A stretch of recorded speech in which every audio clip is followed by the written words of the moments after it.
sur l'émission sur les Maasai, un peuple encore en vie de nos jours. Ceci est un peuple qui est originalement du nord de l'Éthiopie.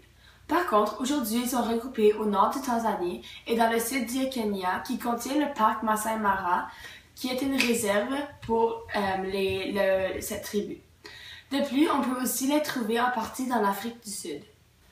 On a envoyé un de nos employés en Kenya aux réserves des Maasai où il avait rencontré le peuple et les a découverts plus en détail et plus personnellement. Le peuple Maasai en général se distingue par une farouche opposition à toutes les soumissions, par exemple quand les Européens ont colonisé l'Afrique.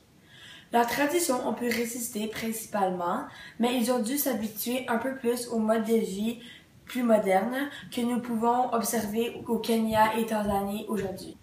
Ce peuple est un peuple semi-nomade. Par contre, ils ont adopté un mode de vie plus sédentaire et ils ont aussi adopté l'agriculture.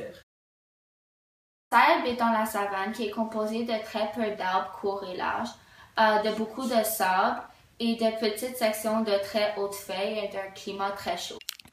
Autour des villages des Maasai, il y a des éléphants, girafes, lions et zèbres. Pour garder les animaux hors du village et les garder loin de leur bétail, ils vont construire des clôtures comme ceci. Les Maasai habitent dans des petites maisons circulaires temporaires en utilisant des branches entrecroisées recouvertes de bouse de vache et de boue. Ce mélange sèche très rapidement au soleil pour devenir suffisamment dur.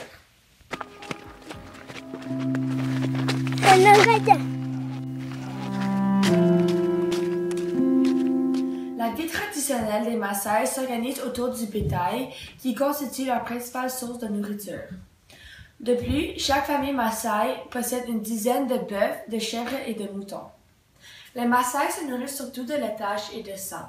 En effet, ils peuvent élever beaucoup de sang d'un bovin sans avoir à le tuer. Un bol de sang mélangé à du lait constitue l'aliment de base. La viande est consommée plus rarement et ne doit jamais être mélangée avec du lait. Elle est réservée à certaines cérémonies et à des occasions particulières. Cette tribu parle allemand, parfois l'anglais, mais c'est très rare, et en particulier le swahili. La tribu des Maasai tend à porter beaucoup de rouge. C'est une couleur contemporaine qui fait écho à l'utilisation plus traditionnelle d'ocre de cette même couleur. De plus, les Maasai aiment beaucoup porter les bijoux colorés.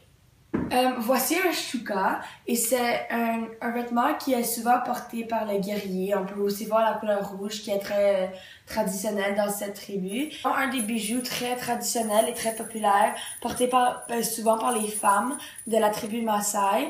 Et ce sont des bijoux qui sont faits à la main, très précis, donc ça prend beaucoup de temps à les fabriquer et ils ont une très grande valeur.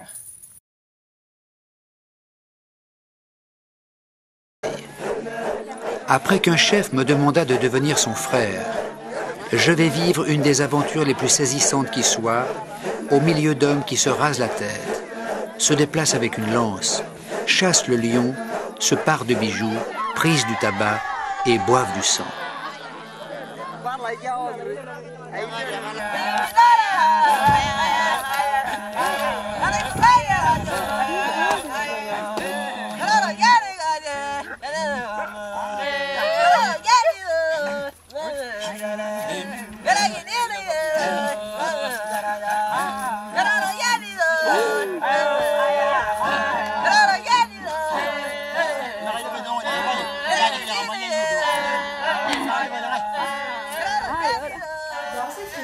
Il y a une sorte de personne qui est considérée très exclusive, brave et spéciale.